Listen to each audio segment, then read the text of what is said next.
This week's episode is brought to you by the More Cute Stories series. Hear Rolly Crump talk about the people he worked with, the World's Fair, Knott's Berry Tales, and the Museum of the Weird, all across 6 CDs and digital downloads. Available now on Amazon, iTunes, and wherever audiobooks are sold. Communicore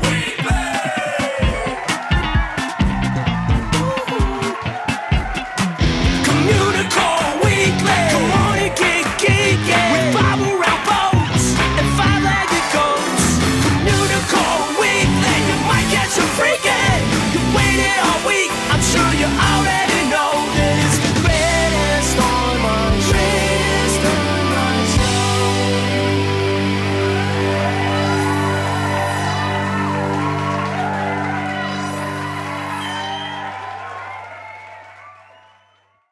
Hello and welcome to Communicore Weekly, the greatest online show and home of the world's first pair of independently born identical twins. I'm George. And I'm Jeff. And we're about to go to a dream world of magic and fantasy. I was wondering where this was going. I was just going to ask you if there was like a box set of all the More Cute Stories that we could buy. Well, George, it's funny you mentioned that. Oh. There will be. Oh, I just figured you'd put them in a box and mail them out. We're actually going to do one more new one about Epcot because that's what people want to hear, and then we're going to figure out how to sell them all together too. Because magic, Disney magic. Fantastic. What about doing like instead of like a loot crate, we do like a rolly crate? A crumb crate. A crumb crate. Oh my God, that's even better. You heard it first here on Communicore Weekly. He just writes a curse word and puts it in a box. It writes and it on a mails rock. to you. Writes it on a rock. It writes and on a mails it rock. to you. Yes. Yeah, it's a crumb crate. But it's a different one every month. Oh, that's a brilliant never idea. know. That is a brilliant idea. It's got to be better than that Haunted Mansion box, right? More than likely. Exactly. Wow. All right, let's jump into the history. It's time for Theme Park History.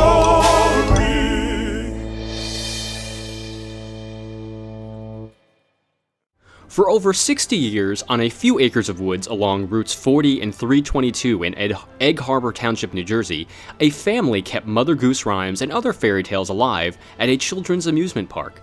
And that park is Storybook Land. Now, this park actually holds a pretty special place in my heart because I went there many times in my youth and when I was later on in life too, and I actually remember it fondly. So of course I wanted to learn more about its history, and it took a long time to find out more about it, but it's finally here. So the park was the creation of John and Esther Fricano, who opened the park in 1955. John was a World War II veteran and father of 2. He painted houses in Vineland for a living, but also suffered from asthma. So while looking for a job that would allow him to be out in the fresh air more, coupled with his frustration by a lack of activities for his young children in the area, he decided to create a park for families. So he bought 5 wooded acres on the Black Horse Pike, which was then a main thoroughfare to the Jersey Shore, and cleared the land by hand. Now, Esther, who had been a secretary on a chicken farm, she sewed curtains and otherwise decorated the small features that her husband built. And from these humble beginnings, Storybook Land was born. I'm intrigued by the secretary on a chicken farm. John. Yeah, I don't know what that consists of. Yeah, okay. So 1, 2, 3. Okay, 3 chickens, good. She took messages for There the we go. chickens. Yeah. Okay, so the early days of the park were simple. A gravel lot with a luncheonette and some unpaved paths through the oak and pine trees, leading to a nursery rhyme-themed playground. It wasn't an all-day destination, but, more of a glorified rest stop. It was a place to take a break during the long drive to the beach so parents could stretch their legs and the kids could blow off steam. Now, one of the original attractions that they had was the Little Red Schoolhouse, which the Fricanos, they were avid antique collectors, they filled with old desks and with old blackboards. And Mary's Little Lamb, the one who followed her to school one day, she still greets visitors outside the front door to this day. From there, the displays grew, with houses and setups to chronicle all of your favorite nursery rhymes and fairy tales. Want to visit the Three Bears house and see the porridge that Goldilocks ate? It's there. Curious as to what Grandma's cottage looks like and whether or not the big bad wolf got to her yet? Well, that's there too. The Seven Dwarfs cottage? Also on the property. Pretty much anyone you can think of is showcased in some way, with visitors allowed to go in and explore the story for themselves. There are even some holiday-themed ones, like the North Pole and the Easter Bunny's house. Now, the displays feature some impressive fiberglass work, many of which has been around since the 1960s. However, you can't go in expecting Disneyland quality stuff. It's a quaint little park, but it has a lot of charm. And many of the displays are actually in fantastic condition, considering how long they've been around. In the dining depot, there's actually a ton of black and white photos from the park's past, and you'll see many of the old favorites are still hanging around the park these days. And in addition to the displays, currently, there are 15 rides that are spread over 20 shady acres, including a carousel, old-fashioned cars called old-timers that meander along a track. Which I most definitely have VHS footage of me driving one of those things back in my parents' house, and one of my favorite rides, I would say. Even sans license? Even sans license. Wow, okay. So there is also a train that chugs around the park and a small Ferris wheel. Though many of them are off-the-shelf rides, they are themed to the fairy tales and are quite cute and are meant for small children like Jeff. True, very true. So, relics of the region's past do dot the park, including 4 seats that were salvaged from the long-gone Veterans Stadium in Philadelphia, which are flanked by the sky-high Phil and Phyllis statues, who are the pre-Philly fanatic mascot of the Phillies. And the Fricano family even brought in a tiny 127-year-old chapel from a Vineland farm, complete with a recording of the original owner's daughter playing the organ, for the enjoyment for those who stop and hang out in the pews for a while. The park has live animals that are all tied to nursery rhymes, including chickens and peacocks from Hickety Pickety, geese from Goosey Goosey Gander, and goats that live in a house on stilts, the Three Billy Goats Gruff. There are plenty of quarter machines all around that dispense food, so you can feed the animals directly from the palm of your hand. One of the great things about Storybook Land that isn't true for a lot of Jersey amusement parks is that it's open for much of the year. It's not just seasonal. But they do have special seasonal things to do. So just as springtime arrives in Jersey, the Easter Bunny hops in to visit with kids for several weekends. And then there's also the Easter egg hunt on Easter weekend. And autumn offers a lot of fun things to do, such as pumpkin decorating, a hay ride, a hay maze, and trick-or-treating the weekend before Halloween. And you won't want to miss the holidays at Storybook Land because it is an extra magical time to visit because Santa arrives at the Christmas Fantasy with Lights Parade and lights the holiday light display at the park. Santa is in his home to visit with the children just until before Christmas.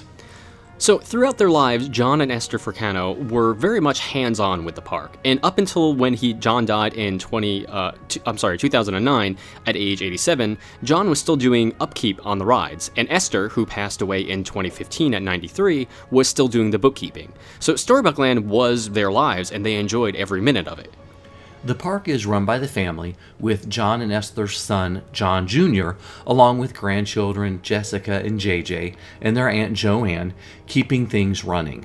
Also, that is a lot of J names. Yes, it is. Yeah, and in addition to the park itself, they also own 30 acres beyond the park and are considering improvements, like expanding a small splash area that opened in 2006. The family-run business has worked out well for them. I mean, they have no board of directors to answer to, and they can make decisions on their own and kind of change the park as they please, improving it for years to come. But the best part of Storybook Land is that you can relive your childhood while introducing great fairy tales to an entirely new generation. And it's a really nice park, I'm not gonna lie. I got a lot of good memories about it. Okay. It's definitely worth a trip then. Oh yeah, well, yeah. If you're in the area. If you're in the area. I specifically remember a gigantic whale that you were able to step inside his mouth and you can hear echoes. And I remember as a kid it scaring me so badly that I never wanted to go near the whale. Based on Pinocchio or I don't remember? Maybe it was Pinocchio. I don't recall.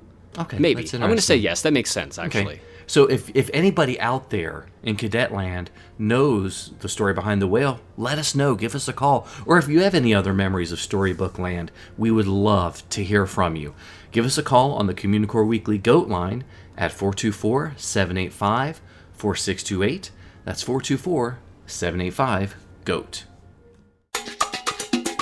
He's a nerd, he's a geek, but we all like to hear him speak. So listen up to the words from his speech. It's George's Book of the Week. Okay, so this segment might need to be censored for overall cuteness. And not just because it's us, Fair warning. I mean, that's part of it. So the book that I'm reviewing this week is Star Wars ABC-3PO, an alphabet book. Exactly. Written by Calliope Glass and Caitlin Kennedy and illustrated by Katie Cook. Isn't this title amazing right off the bat? Yes, ABC-3PO. Why has no one thought of that before? Okay, so it's an ABC book, obviously, and it is a Star Wars ABC book, and it is unbelievably cute. Star Wars kids are going to love it, and Star Wars parents are going to love it. So the book takes all 26 letters of the alphabet and basically offers like a 2-page spread for each letter. There's a small poem on one side and then some artwork on the other. And each one would focus on a special character or two, like the L page. I'm not going to tell you who's on the L page. And, you know, there's the way the poem, or the little limerick actually is written, really shows that the writers had some insight and loved the Star Wars universe. Plus, there's a little bit for everyone, because even all the movies are covered. You know, there's characters throughout the whole series, and Star Wars Rebels, because of course you need a Z. Oh, wow. Exactly. And they even managed to make Jabba the Hutt look adorable, even as he's getting choked by Princess Leia. Really? Is that the picture? It was really, really cute. That's amazing. I will just share 2 of them with you because they made me lol very hard. The first, and also they have the Arabesh listed as well. So the page for K, of course, is for Kylo. So it's got Kylo written out, and underneath it, it's got the Arabesh in it. So you can learn the Star Wars language. That's amazing. So here is the limerick for the Kylo Ren one. Kylo, you're crazy. You've got to be kidding. A 3-bladed lightsaber helps do your bidding. Come now, be civil. Have 1 blade or 2. 3 is just cocky. We all know it's true. Love it. Love it, love it, love it. And the last one I'll share, of course, because Jeff wouldn't let me read the whole thing because time constraints? Something like that. And copyright infringement? What? Anyway, so the last one, of course, is Stormtroopers. Everyone's favorite Imperial Legion of... Exactly. I don't know where you're going with this. Exactly, me neither. I lost about halfway through. So here's the page for Stormtroopers. What's hiding underneath that expressionless white mask? Stormtrooper, what are you thinking? Is the question I'd like to ask. Do Stormtroopers smile? Do Stormtroopers cry? Is a Stormtrooper a person or just a bad guy? One thing is for sure, believe it or not, a Stormtrooper's usually a terrible shot. Amazing. Absolutely fantastic. And as I mentioned, there's 26 of these. It is wonderful. It is cute. You know, Star Wars fans are going to love reading it to their kids. They're going to love reading it themselves. It's really, really adorable. And it's very well illustrated. I got to admit that. So pick up this week's book. It is Star Wars ABC-3PO, the Galactic Basic Edition. Captain Leo, he can be your hero. Avert the crisis, he's actually a Pisces. Captain Leo, make your fist up in the air and show 'em all.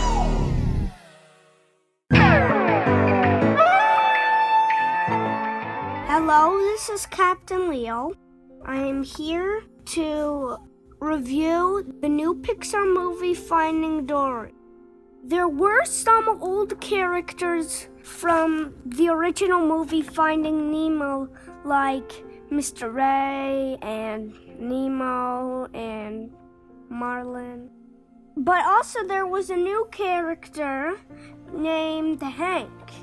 He was really cool because he could change into his surroundings. Like he could be like just regular looking octopus, and then he could like look like he was part of a staircase, and he would maybe let someone step on him and no one would know. I really liked it because it had a really cool story and interesting characters and really good animation. I'm gonna go see it in 3D again this Sunday. And also, there was a short film before it called Piper, when there was this little tiny sandpiper who was learning how to catch food for himself, and he really likes food. And it looked really realistic. Like, I thought at first when it was over the sand, it actually looked like it was real sand, and it was like an actual movie that's like live action. It looked so real. I loved it. And also, there was a lot of trailers, and there was a Moana trailer, that the music was by my friend Lin-Manuel Miranda, who also did Hamilton, which I saw. For Jeff Heinbach and George Taylor, this is Leah. Totally. So much to In the big blue world, we're ready to go.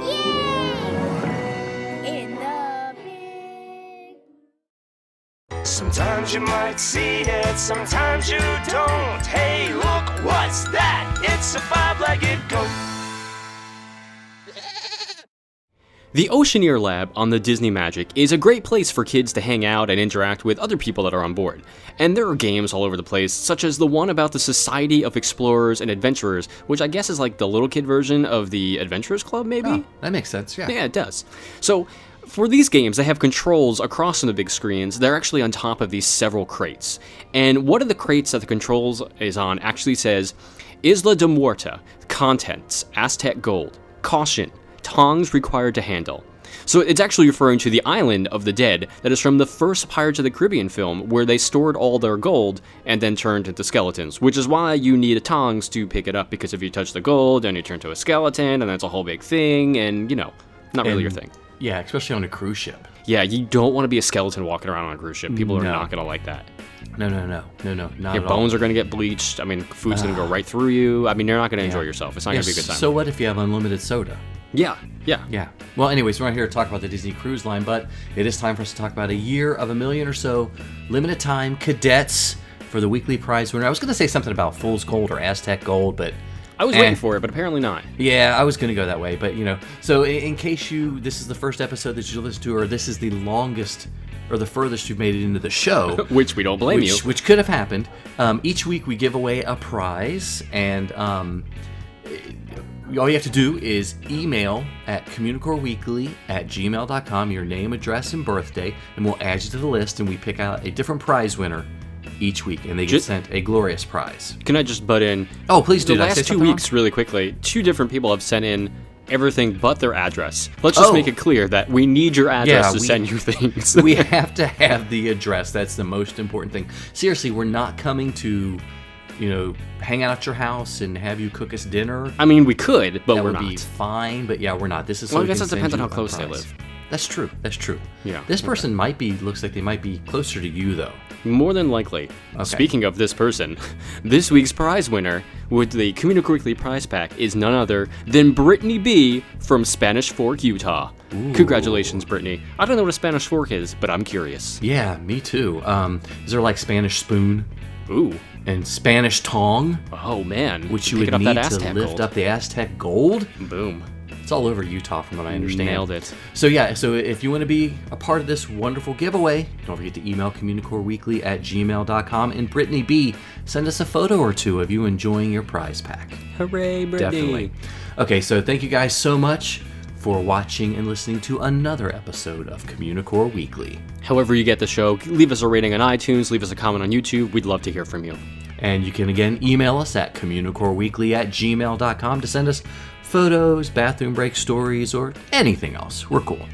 You can also like us on Facebook at facebook.com/Communicore Weekly. And follow us on Twitter and Instagram. And Periscope too. I'm at Imagine Nerding, and he's at Jeff Heinbach. And of course, give us a call on the Communicore Weekly Goat line at 424-785-4628. And visit communicoreweekly.spreadshirt.com to pick up some incredible t-shirts. And of course, send a self-addressed stamped envelope to Communicore Weekly, P.O. Box 432, Orange, California, 92856, and we'll send you back your official cadet membership card. Yay! And you can always visit patreon.com/Communicore Weekly to see how you too can support the greatest online show. For George, no, I'm Jeff Heimbuck. No, you are. No, wait, I'm confused. said it backwards. So for Jeff Heimbuck, I'm George Taylor. And for George Taylor, I'm Jeff Heimbuck. Thanks so much for listening, guys and gals. We'll see you next time on Communicore Weekly, the greatest online show.